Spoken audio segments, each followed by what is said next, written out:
the nominee, she just served for 2 years after university, and she got to become an administrator in education. Sorry. Okay, so I was wondering. And then she joined Iebc later on, rose through the rank to become a director. After that, became the registrar of political parties. And if I quote her, she said she was seconded by the late Chair Chebukati, but with the approval of government. So I'm wondering, what is this helping hand that is taking her through all these positions? Is she what we call the deep state that people talk about? And I didn't even know about this running to win 2027. I'm even more curious now. And Chair, the nominee has worked for a long time in Iebc, 9 years. She has also worked 7 years in ORPP. Shouldn't there be some cooling off time? Isn't she so knowledgeable about the inner workings of these institutions that, just like the former commissioners, she should not even be allowed to be a commissioner, because she needs to cool off. We give her some 5 years before she even applies for jobs like this. Thank you, Chair. Thank you very much, Honorable Dawood. Honorable Mushira. Thank you, Chairman. Nominee, your office has been perceived to lack independence, the ORPP, to some extent that anyone who wants to register probably a political party fears that roadblock, that you consult somewhere whether to approve or not. So I would wish you to confirm that, and if it's so, whether this lack of independence. Rich CV. Thank you. I understand you've served as a training manager at the Iebc. What is your view on establishing an electoral training institute within the Commission to provide continuous learning, career growth, and professional certification for the staffs within the Commission? On my other question, still you've worked at the Iebc for many years, and in the recent past we've seen the way the Commission has been divided when it comes to the election time, and even in terms of the management within the Iebc. How will you foster an institution culture of neutrality and non-partisan among the Iebc staff?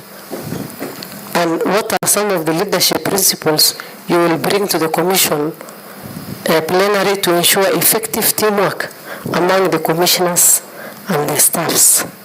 And finally, how will you respond to concerns about potential institutional bias rising from having previous relationships with staffs and stakeholders? Thank you. Thank you very much. Closely intertwined to Honorable Dawood's questions. Nominee, we give you time to respond to that. Okay. Number one. Number two, you be precise, concise, brief, so that we are able to make progress very quickly. Okay? Thank you. Thank you very much. I'll give you time for that. Yeah, Chair, I'm a linguist and I was taught summary. The first question is on my suitability, on my eligibility as a commissioner, because I am currently holding an office. My response to that, Chair, to Honorable Member, first, I'm a state officer, not a public officer, and I want to respond by giving a document. I don't know where it is. It's a document to the members. You can give it to a few of the members. Please, you should just give me one copy. What document are you producing? A document. Verbally. Allow me, please, Chair. Because I'm your candidate. Yes, yeah, but please. you know, it's not an examination, but, tell us verbally what the document is all about in two sentences. Yeah. Then we shall read the rest of it. Yeah, as she gives, yeah. When I was just about to apply for the commission, I was live to that particular provision that one of the eligibility, that somebody cannot be appointed as a commissioner, or as a commissioner if you are a state officer. But I want to say, number one, that the law talk about appointment, and therefore the whole of this process will actually finally end up in the appointment, which now, in the meantime, we are doing the process leading to appointment. But this particular document, Chair, please, a single minute, is from the National Assembly. You are saying you have not been appointed? Yes, I have not been appointed. Thank you very much. Move to the next question. Yeah. And this document, Chair, will say why. Yeah. Thank you so much. Chair, I think because I posed the question, I need a clear answer. And I think Kenyans need the clarity of the answer. Yeah. Yes. Chair, please allow me. Because that's the petition that has been given to this committee. Yeah, please, if you allow me just a few seconds, I could have. Yeah. 2 seconds, bearing in mind my time constraints. Yeah, I know. Right. There's a distinction between the two. That's what you're supposed to be drawing, actually. Yeah. Yeah. So I wanted to draw your attention to a ruling by the National Assembly Speaker on this matter.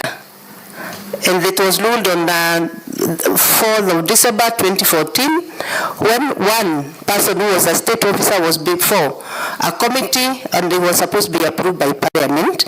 And without reading the whole document, I will just go to the last 2 paragraphs of what the Speaker said. He said, I therefore rule that the office of Member of Parliament of Kajiado Central or any other member does not fall vacant on account of his nomination for appointment as a cabinet secretary. Such a member will only be required to vacate office by tendering his resignation just before assuming the office of the cabinet. Thank you. Nominee, appointment, and nomination. Sure. On the discussion. Yeah. Next question. The next question, Chair, was on if the divide is clean about the split commission. One, it is very important to do team building of a commission, and I want to submit one of the differences that usually come is if people commission team building, and especially when they come towards the end of towards the election, they will not be there. Now that we are entering all of us together, should we be approved by this Parliament, then team building and working together for the common good will be our intention. And therefore, I submit, Chair, personally, I will try to be as a team player as much as possible. Should there be conflict, we shall be looking out to see how we can resolve conflict rather than split because we were. And therefore, I want to submit at a personal level that I would want to, if approved by Parliament. The other question is this question of Learning to Win facilitator. Learning to Win a facilitator, actually, it's a program to bring many people who are, especially the young people. It's actually a civil society program in Kenya. It aims to bring the youth, the person with disability, and women, the marginalized, to try to bring as many in the ballot paper as possible. We call it the marginalized communities, the youth, the person with disabilities, and the women to come to the ballot paper. So it's a civic engagement program that I'm usually involved in terms of mobilizing the people to participate in elections. So it has nothing to do with the people who are learning for elections or helping anybody. It's actually a civic engagement. And we target the universities. We do programs in the universities for them to understand the space of elections. We target women who ran and failed last time. We target the marginalized communities who have no representation, so that by doing so, we have as many as inclusive elections as possible. So I've been facilitating when called upon from time to time for them to understand the sharing and the election laws and what is there for them to prepare to join the election space and also learn and be in the ballot paper. The other question, Chair, was what is the helping hand? Looking at my CV and career, whether I'm part of the deep state. Of course, I'm tickled by deep state, but I want to say the helping hand can only be described in two. Number one, my hard work, because I'm usually focused. I want to do the right thing. I work hard. I work beyond my time. If you give me an assignment, I will do even beyond what you told me to do. That has been my philosophy, the philosophy of excellence. And if you work as a young person around people who really want excellence, automatically somebody will pick you up.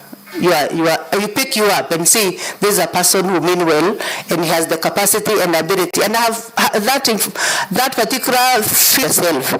That is one. Two, of course, I'm a Christian. I pray. So if there's any helping hand, God has been involved. Yeah. Good. Next question. The next question, the independent of OLPP. Whether I have to consult other people so that I register a political party. The first thing... Chair, Chair, she didn't... Go to Honorable Dawood, where he says your status now looks suspicious. The nomination now towards your appointment to the commission is suspicious in that you have had a long relationship with Iebc. Says, what exactly are you going to do there? Are okay. You when I need a cool off. Indeed, it was the next question, but let me respond to it first. That whether I need a cool off time. The first thing is that I think this country need to tap experience. And provided an officer is a person of integrity, is hardworking, is able to do the right thing, then I don't think you need any cool of time, because you are actually transferring that experience. It will be a wasted talent if now somebody who have worked and has talent is thrown out on basis that you need to cool off. My take would be you need to translate that experience even to do better in elections. He is asking whether that helping hand, which was the helping hand that is taking you to IBC where you were for 9 years. The helping hand, if it is God, then God is taking me there. Yeah, but leave the deity, leave God. What about the other human being hand? I doubt which is the hand, because I think the jobs were open for application, and I applied just like any other. In the Kenyan, I went through a process, and here I was, and I don't think I know any person whatsoever who actually is the head. Yeah. Thank you very much. Political party? The question of political parties, first of all, the issue of registering a political party, if I come just to registering a political party, is governed by the law. And the Political Parties Act is very clear which processes and steps to follow when you are registering a political party. At no point do we consult anybody about how we register a political party or not. And the Act is very clear that the Office of Registrar is an independent state office, and I think we have, to the largest extent, seriously, we have maintained that independence. We have registered, since I joined 2018, I've registered 34 political parties. Right now, there are about 40 or so that are going registration. And every day you see newspapers publishing political parties that are supposed to be registered. If including DCP of the impeached deputy president. Yeah, I I don't know whether it was for him, but we registered with officials who presented themselves. Yeah, the officials who registered. Whether he came to join it later, that's another story altogether. But we have registered as many political parties as they have met the requirement of the law, and we shall continue to register. Sometimes we are even challenged that we are registering too many political parties, but we maintain that Kenya is a multi-party democracy, and as far as a person is meeting the required legal framework, then he should be allowed to register a political party. So really we are not biased. We have worked beyond reproach. You make decisions. Sometimes one divide is not happy because there are two people maybe who are fighting, and it's bound to happen in any institution where decisions are made. Somebody may express that I'm not happy with the decision. Luckily, the appeal mechanism in this country, if somebody is dissatisfied with the decision, is able to take it to the next level of dispute resolution. The other question was whether I support the establishment of Electoral Training Institute for the staff within the Electoral Commission. The truth is yes. When I worked as the Director of Voter Education and Partnerships, we even developed a concept. We even engaged with the KICD, Kenya Institute of Curriculum Development. We even developed a curriculum. We engaged with Kenya School of Government. We were to establish such an institution. And I was the first person to develop that concept paper of establishing an institution. We even were supported at some point by Iebc. Iebc is the organization that bring the global electoral commissions together. And they gave us some little fund to try and do the concept, which I did. But before probably I could complete, I was transferred to another department. But I still think it's a very valid idea, very important. When I was the electoral training manager, I developed an online training where the presiding officers were supposed to be trained and do some exam to be marked by the trainers as a way of institutionalization training within the Electoral Commission, and I know up to date the Electoral Commission used that, so that the presiding officers are also taken through to do some kind of an examination, and then the trainers mark it so that we have the best trained electoral staff. The other question, Chair, is on neutrality of IEBC staff. What I want to confirm to this committee and of course to the nation, that IEBC has one of the very well-trained electoral staff across the region. IEBC has invested very much in electoral training and training the staff. We have one of the best electoral staff that we can have in the region. But sometimes Kenyans do not appreciate that we have such resources. If you take even the simplest person in IEBC at the deputy returning officer level, and you take him abroad, he'll be able to train about elections because they are trained. Continuously training is done within IEBC. And IEBC staff are very committed. I worked with them, I know them, they are very committed to do the right thing and to be neutral, but they need to be motivated, they need to be guided and protected from public attacks. Because sometimes that is what diminishes the ability to want to do all that you can do. So one of the requests that I'll make to this committee, and of course the Parliament as a whole, is sometimes to try and caution the officers who are working in elections. It's a tedious job, it's very demanding, it demands your energy. Some of them even their health get compromised in the name of serving in elections, others get killed in the process, but sometimes the nation does not understand. And you see, this job has to be done by some Kenyans. So it is only good if we really stop attacking, especially the political class. Let's give IEBC staff the time to really work and do what is required. Because there's a commission, the commission is the political arm of that institution. It's better to engage with the commission at that level, should there be issues, instead of attacking directly the staff that are working in elections. By doing that, this neutrality which they already have, that one I can confirm because I've worked with majority of them and they mean well for this country. This neutrality, they feel the motivation to keep working and feeling energized to really serve this nation in elections. The second to last question was which leadership principles will I bring to the IEBC Commission that will enhance governance? I think the first one should be my ability to stay focused and to do a project and finish. I am able to see back to back of a project and want to finish. I'm also a team player. And secondly, I also am very well talented in negotiation, in mentorship, and also be able to mediate in circumstances where the problems will arise. I'm also very calm as a personality. Rarely do I get worked up, which I think it's a quality that can help in elections. I'm able to stay resilient and work all the way towards achieving an objective. Thank you very much. You say you don't lose your cool easily. Not very easily, by the way. Telling us that's a virtue for commissioners. Yeah. And then there was the last question, Chair. Yes. Potential institution bias towards stakeholders. I think one of the issues that we must, there has been a problem. One of the issues that we must fix as a country is access to election.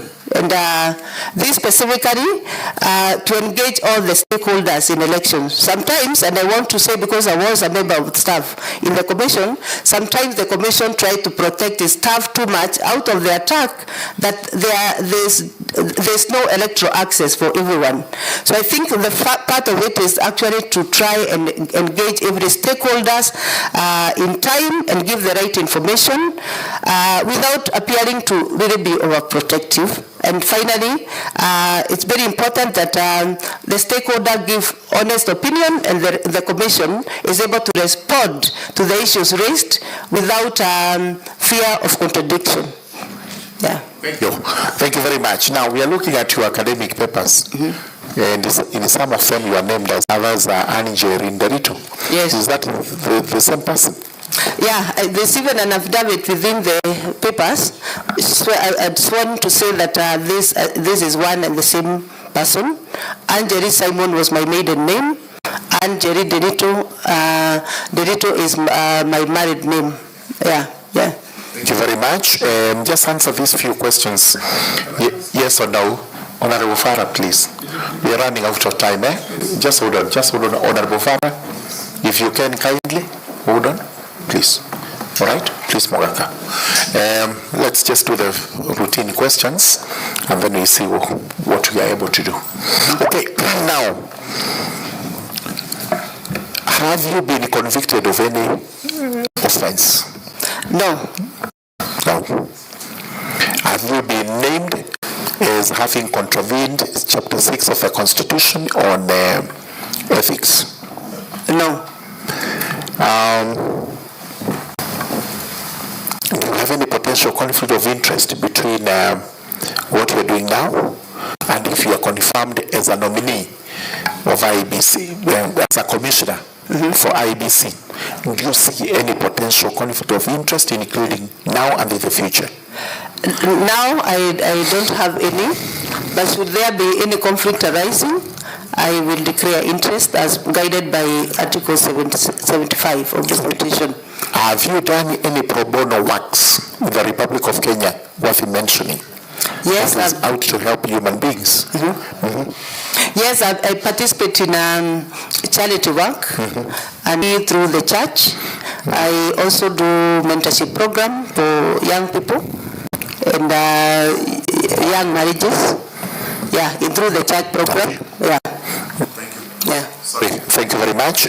Finally, you know IEBC is a sensitive office that you're going into if you are approved by this house, including what many people out there believe are lucrative contracts with the chicken, whatever it was called, all that put together, contracts that would enrich you to the disadvantage of the work you've been employed to do, and also to the disadvantage of Kenyans. What is your net worth? My net worth as captured in the document is around 138 million Kenya shillings. 138 million made up of? Made up of real estate, a few properties, made up of vehicles, made up of a few houses, some stocks, and also some investment in dairy farming. Dairy farming, all right. What is your source of income as we speak today? My source of income is, first of all, my salary and my allowances. I also have dividends that are coming from SACCOs and stocks, which come probably periodically or every year. I also have, I run also a small business in logistics and also farming. All right. Thank you so much, Ms. Anderitu. For the sake of time and members, we agree in agreement that the questions are almost exhaustive and the responses are also almost exhaustive. We will release you. We will not give you a verdict today. We have to retreat and look at everything you've told us and what you submitted before us. Then we do a report, submit it to the House, and the House will make a decision as to whether you are suitable or not suitable to sit as a commissioner of Iebc. Sure. So for now, we thank you very much, and we release you so that we can meet the next candidate. Thank you.